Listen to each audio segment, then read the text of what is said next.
Каждый вторник в 12:10 один из самых известных раввинов нашего времени, Маниса Фридман, в прямом эфире отвечает на вопросы наших слушателей.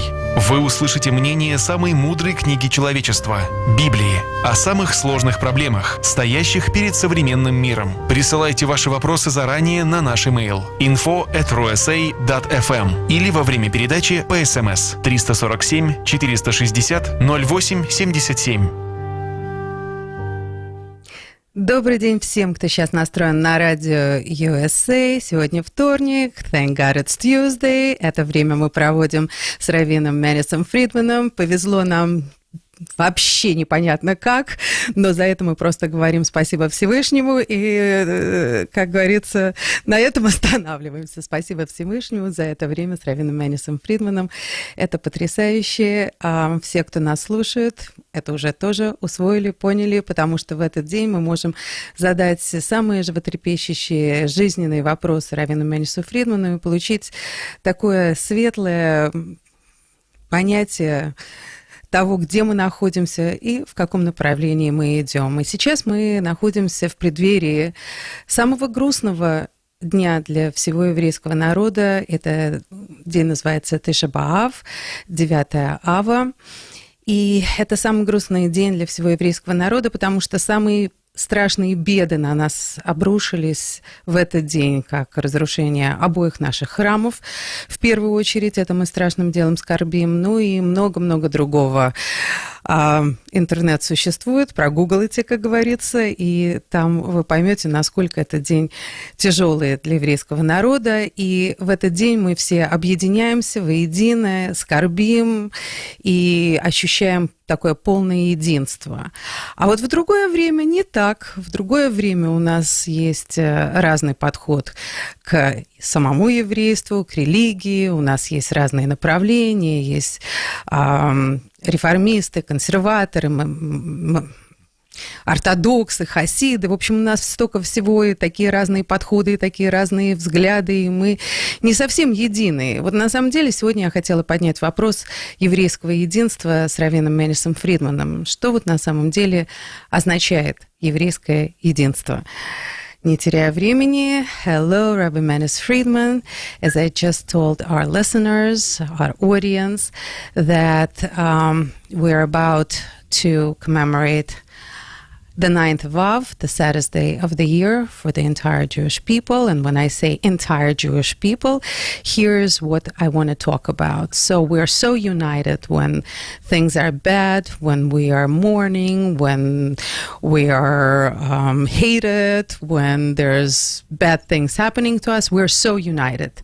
And the unity of the Jewish people is something that we are taught by Torah, that we know about, yet when those days are not here, then we're not so united, and we're actually very divided in a lot of things in our approach to Judaism and our approach to life.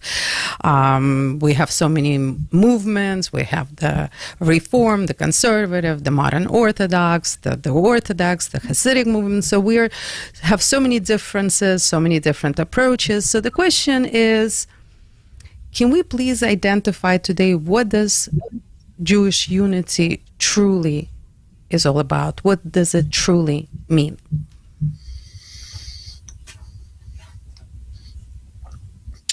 Are you talking emotionally, soulfully? On which level? We're united because we care. It's shocking to see how other groups don't have a solidarity. They don't have a group identity. Jews have a very strong group identity. Very strong. And because of that, we either get along very well or don't get along at all. Like sibling rivalry. Like in family fighting.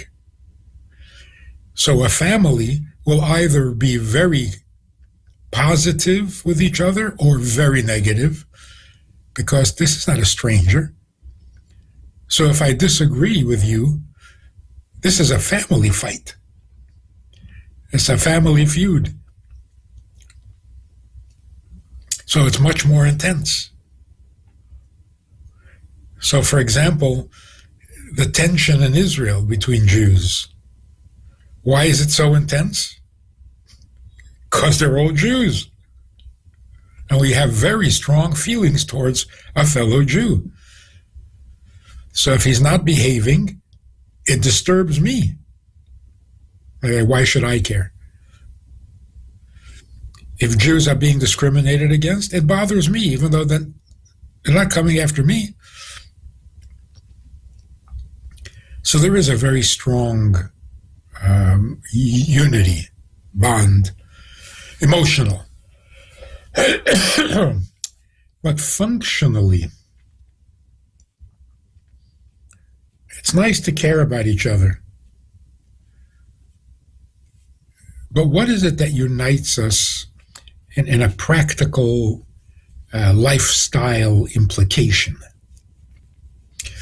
What is it that we all do? What is it we all have in common? Yeah, we have Jewish blood, Jewish soul, fine.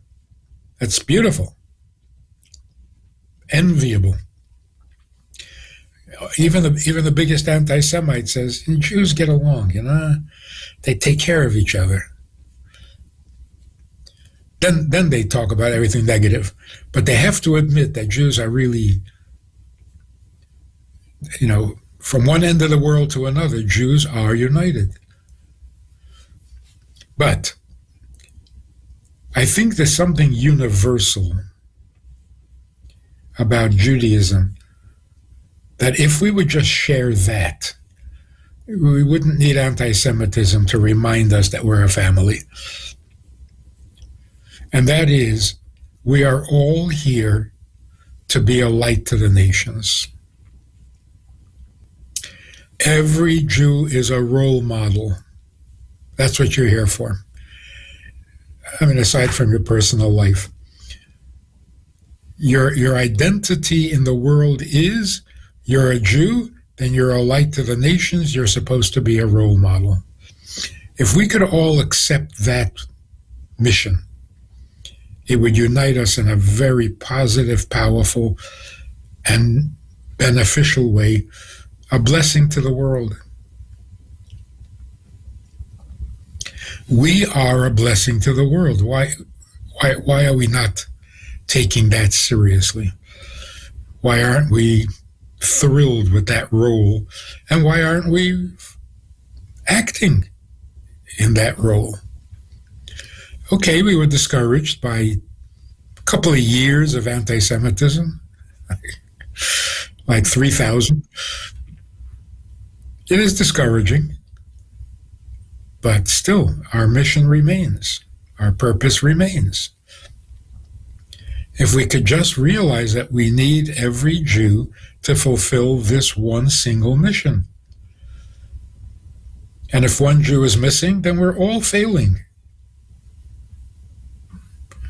That would be a very positive, uniting feature, and it would be a blessing to the world. Rabbi Fridman, I know we constantly say blessing, blessing, we need a blessing, let's give. How do we identify blessing? What does it mean to be a blessing to the world? Well, you can give many blessings. The ultimate blessing, if we could model for the world the purpose of our existence, that we are here to serve the Creator. Jews are incredibly devoted to that purpose, even the non-observant. We have this crazy drive within us. We want to make things better. Financially, scientifically, education-wise, we're always finding ways to make the world better. It's an obsession. Of course, it all comes from the Torah, where we are told what our role is. So, education, for example, the emphasis on education, where does it come from? From the commandment to study Torah. So everyone in the Jewish history, every child was educated before education became popular.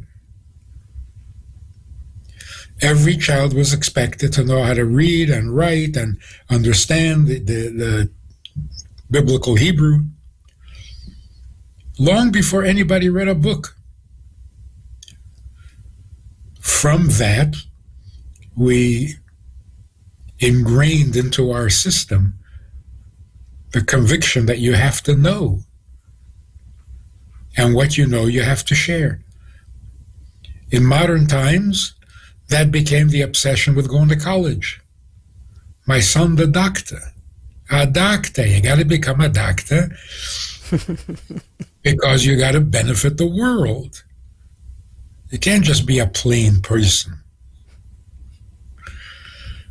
Now, higher education is a little disappointing. But the need to be educated, the need to be a mover and a shaker for the benefit of the world. Okay.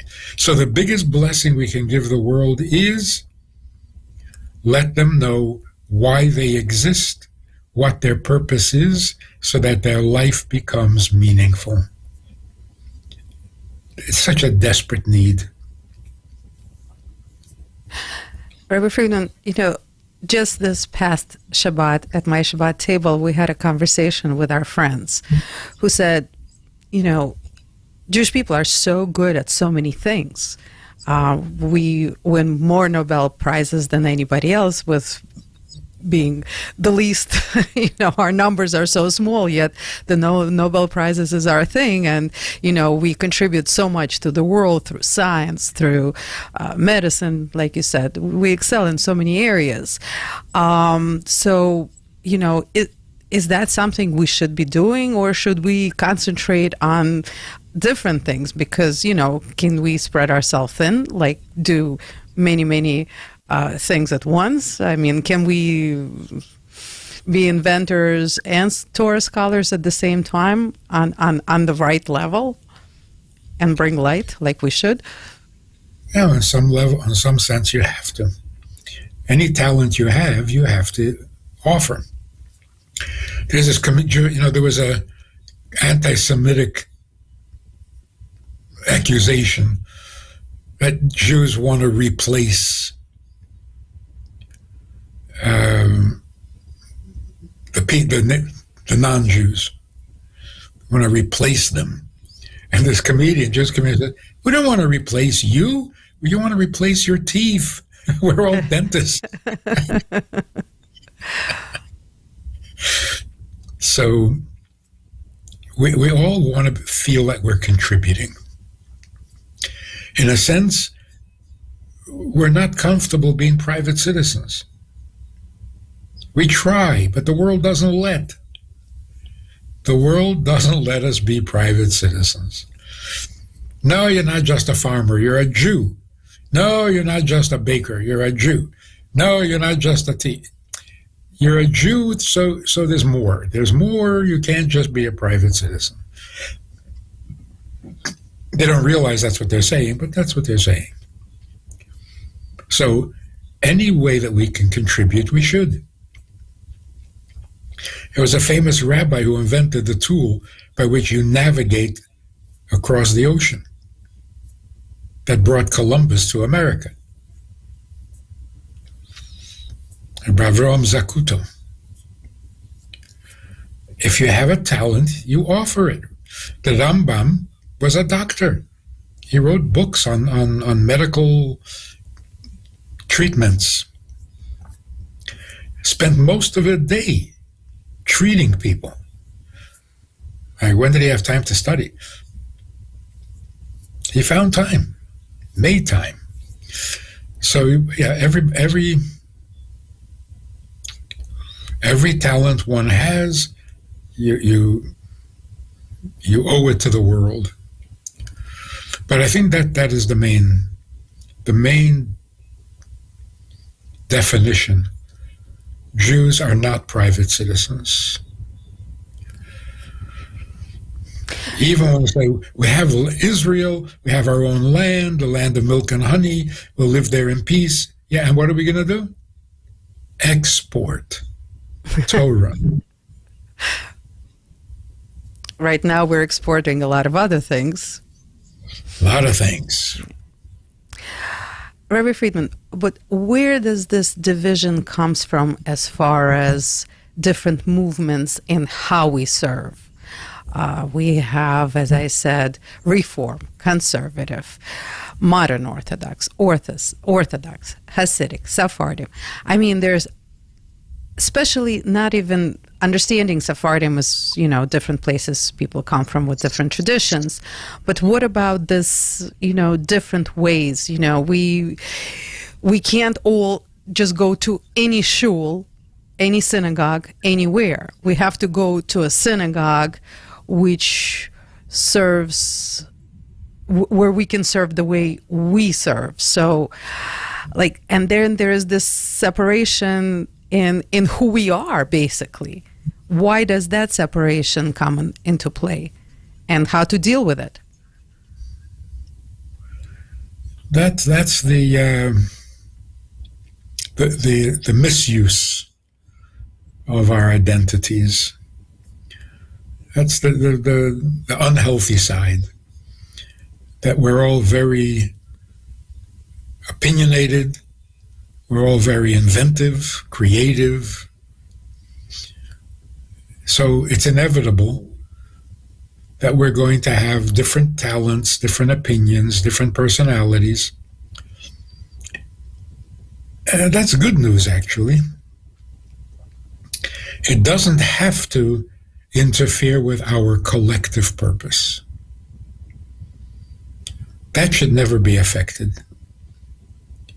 Serve whichever way you know how, but don't stop serving. Don't become a citizen of the world. Stay true to the Jewish cause, because that's what the world needs from you. The world doesn't need another Jewish billionaire.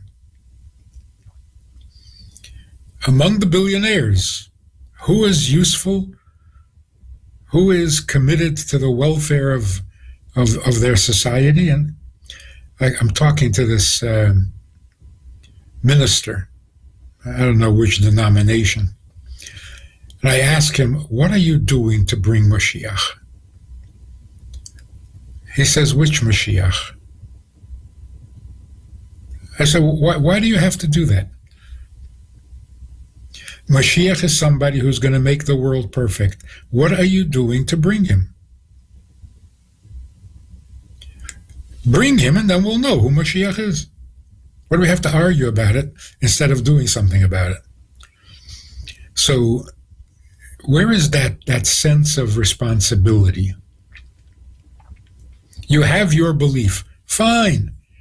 What is your responsibility to the world with your belief? So if your belief takes you out of the picture, separates you from the family of man, and you're no longer responsible to the world, then your individuality is destructive.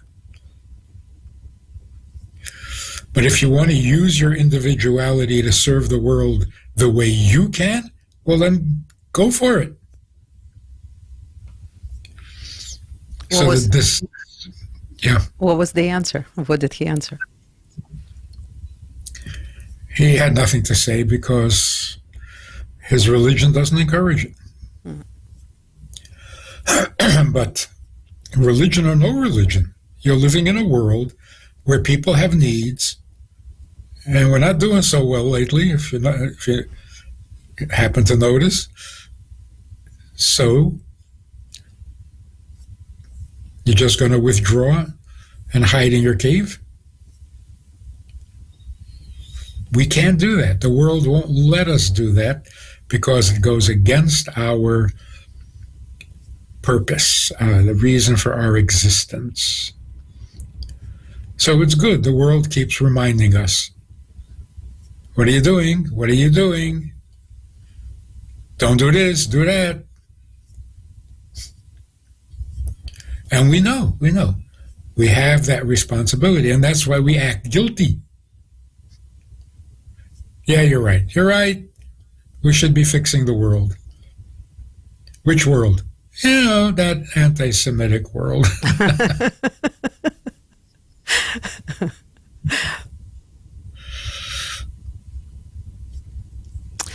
We should be teaching these students who don't even want to be in school. The question is, are we doing it?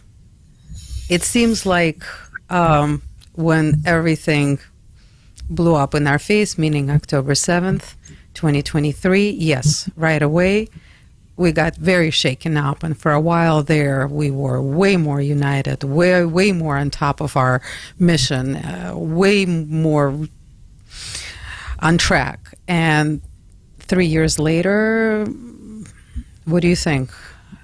Did we loosen up again?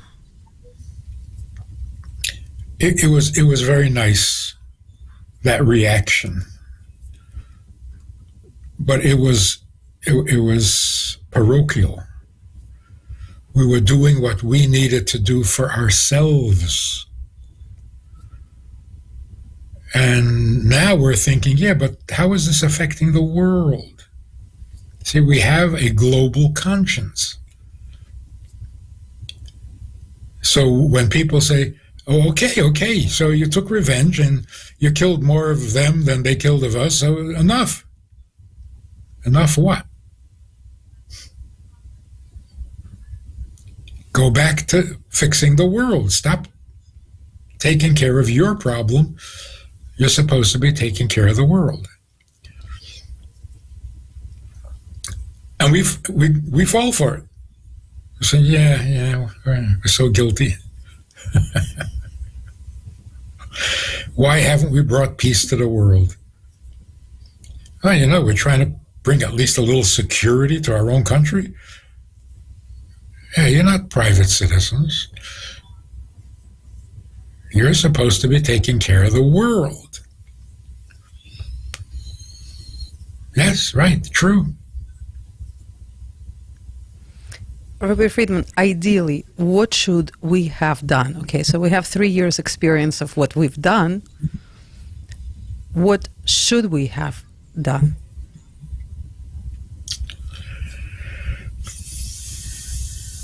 What we should always do.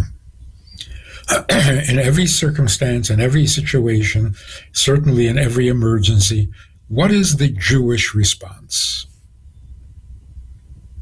We have a right to defend ourselves?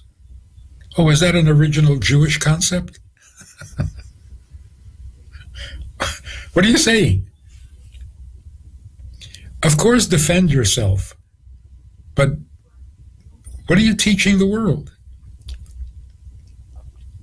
The world wants to know the Jewish insights, the Jewish values, the Torah values, God's opinion. Are you expressing God's opinion? Then say so. It's so lame to say we have a right to defend ourselves. It sounds pathetic. Like this is the extent of your wisdom? Took you 3,000 years of Torah study to figure out you can defend yourself? So we should be taking the high road and leading the moral struggle rather than apologizing and asking permission to defend ourselves. So where is the great, brilliant Torah wisdom in everything we do, in how we run the country, how we administer rules and law in Israel? Why are we still following Turkish law or British law that are built on Judaism?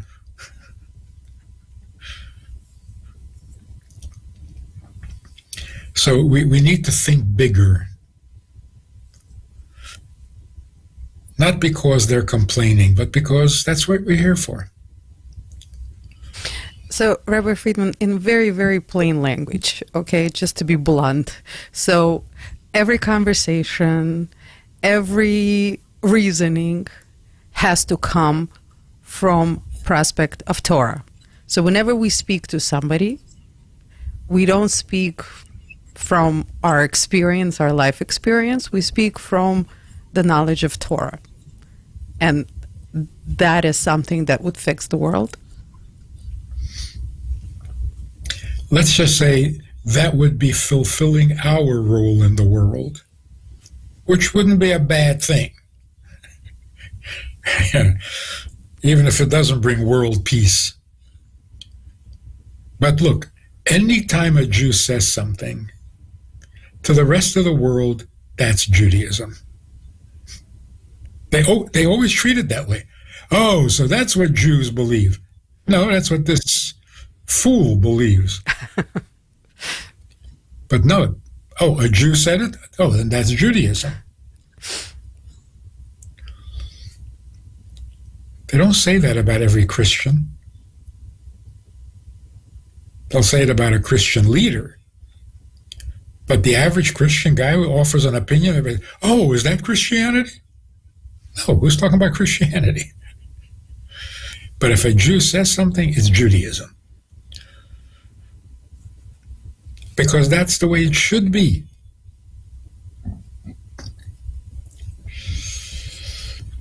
In some incredibly miraculous way, it is true. Almost everything a Jew says comes from his Judaism. Almost. But maybe misapplied, misinterpreted. But the Jew in us is alive and active. Not organized, not thorough, not consciously maybe, but it's always there. We can say that about Soros. Does he not want to run the world? He's a perfect example. Right? He's a very rich man. Buy yourself an island. Build yourself a palace. What are you tampering with the world for? No, he wants to shape the world. But is he doing it in a Jewish way? No. But the drive, the impetus. So it's an inverted, distorted version of, you got a lot of money, so what are you doing for the world? I hate to think it, but he probably believes that what he's doing is good for the world. As weird as that sounds.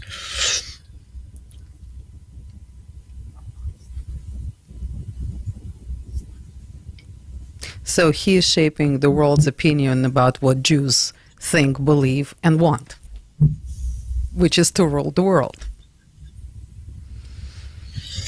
To rule the world with ideas, not with government, not with armies, not with policemen. There are very few Jews who want to be policemen. They want to tell the police what to do. We don't want to be a king. We want to tell kings what to do. Because we rule with concepts, with principles, with morals, not with power.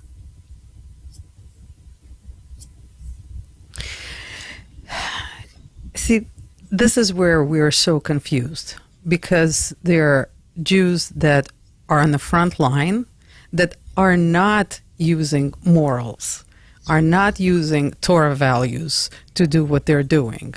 So, and yet the perception is this is who we are.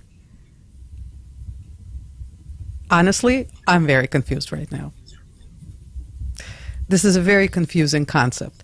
They are being Jewish, yet they're whatever they're putting out there is absolutely not Jewish. Now, so who are we, and how does the world perceive us? So this is what we're describing. We have a deep-rooted but vague concept of what we're supposed to be doing. So we're splashing around in the water, making a lot of noise and not getting anywhere because it's too vague. It's too easily distorted. And no, there aren't the leaders who can point to the intention is good, but you got it wrong. Do it the right way. It's complimentary, but it's also very critical. You mean well, but you're messing up the world. So why don't you get your mission statement that was originally written as stone? Why don't you get it clear, get it straightened out, learn it, teach it, talk about it. Don't just act on some vague Jewish sentiment, which can be destructive. So yeah, that's what it is. When we're confused, the world suffers.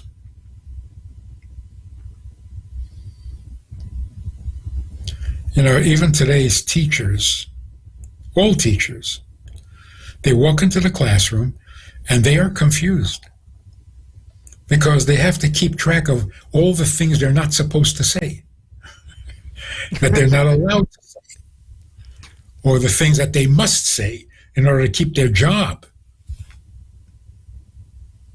So they're not really teaching, they're playing politics. It's confusing, and it's uncomfortable. A policeman walks the streets, and he can't figure out what in the world he's doing there.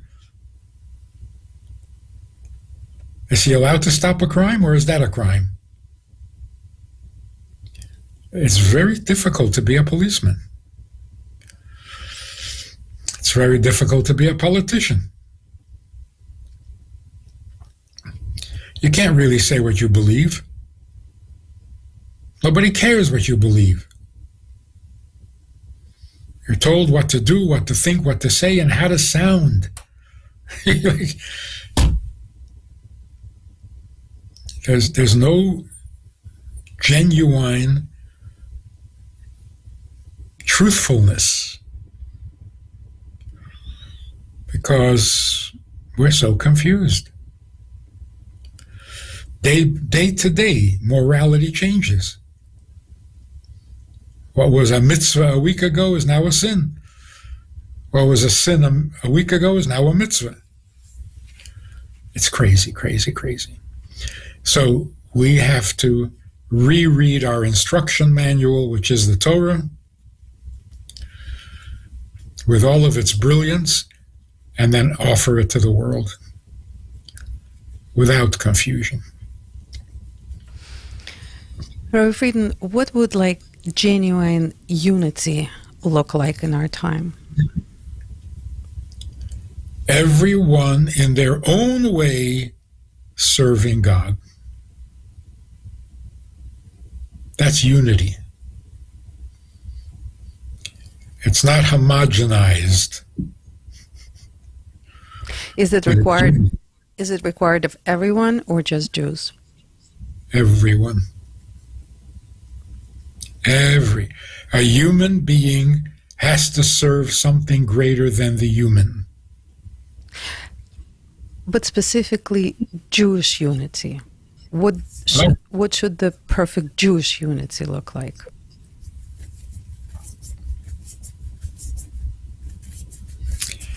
Like a Chabad house.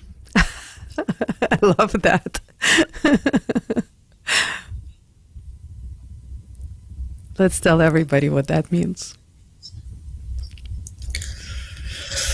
The Chabad understanding of Torah, of mitzvahs, of Jews and Judaism is inclusive rather than exclusive. It really extends to the whole world, but it begins with in-house unity. All Jews are necessary to fulfill the Jewish destiny. As we fulfill the Jewish destiny, the world benefits and finds its destiny, and you have world peace. But the first step is Jews have to appreciate each other as members of the tribe that is responsible to teach the world Torah. And Torah is a very big word, by the way. It doesn't mean Hebrew. Torah means why the world exists, what the world exists for, how to serve God, and how to bring heaven down to earth. That's Torah. The rest is commentary.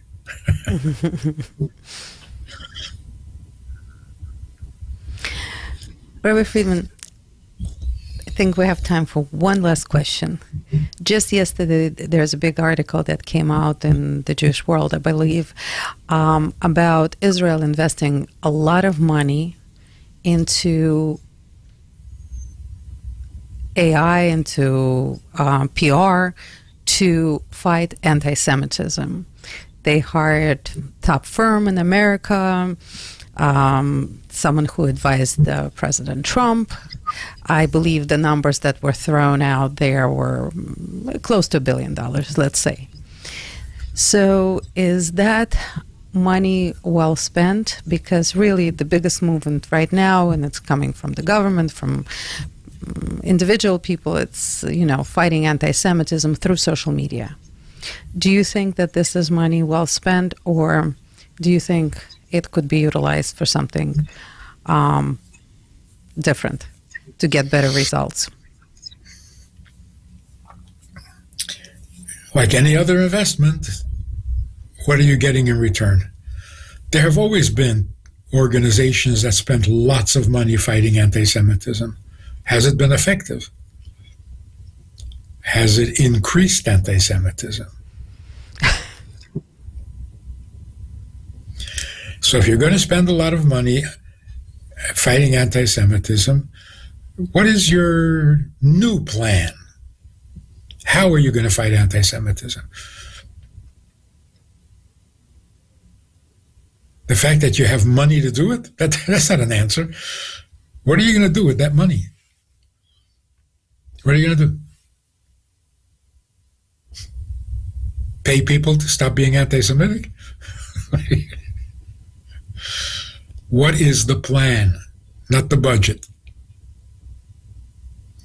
How do you stop anti-Semitism? How? By reminding the world of how powerful and smart you are? What are you going to do with that money?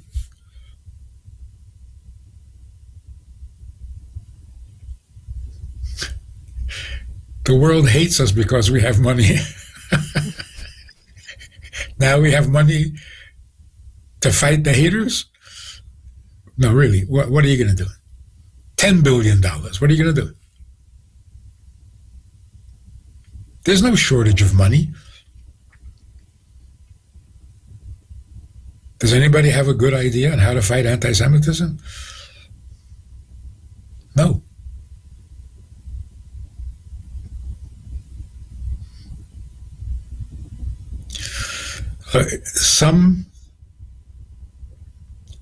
Some improvement will probably come from simply letting the world know what we're busy with and what we do day by day. But the anti-Semite is not going to be affected. Rabbi Fridman, actually, when I read that article, I did get an idea that I'm going to throw out there. Now, the abilities are endless. AI is superb, and it's getting better by the second. So why not have all the answers out there for all the haters out there? You can ask any questions and get an answer through a Torah perspective, which should happen, and it can happen. AI is so capable of it.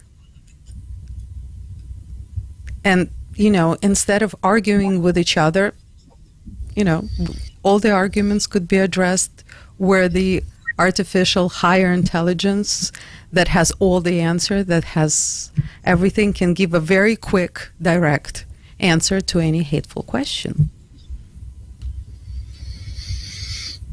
And if you have $1 billion, can you use AI to increase anti-Semitism? But there's still just one truth. I mean, yes. If people want to seek out the truth, can't they have access to that truth? People don't want to hear the truth that contradicts their truth.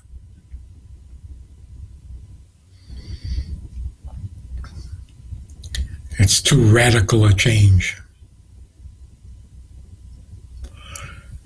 But you're right. If we would popularize the Jewish message, which does not contradict anybody's viewpoint, that could be the solution. Don't fight anti-Semitism. Draft people into your thinking. But the only way to do that is by finding some universal principle that no one disagrees with. So you're not creating more tension. What is it that everyone can agree on? We are here to fix the world, not to get to heaven. That would make such a huge difference. Rabbi Fridman, amazing, important conversation. Covered so much today, and so much to think about, so much to take away, and so much to do. So thank you so much for this time that you allocate for us, and it's absolutely priceless, and it's so valuable. It's incredible. Thank you so much. Hopefully, the more we speak about this, the more people realize what needs to be done and how we need to conduct ourselves to bring Mashiach, which is the ultimate goal, of course. Thank you so much. And I guess just have an easy fast, and or maybe no fast. Maybe we can still avoid it. Maybe Mashiach is knocking on our door as we speak. So it won't take much to convince us not to fast. Yes. Any good news will do. Absolutely.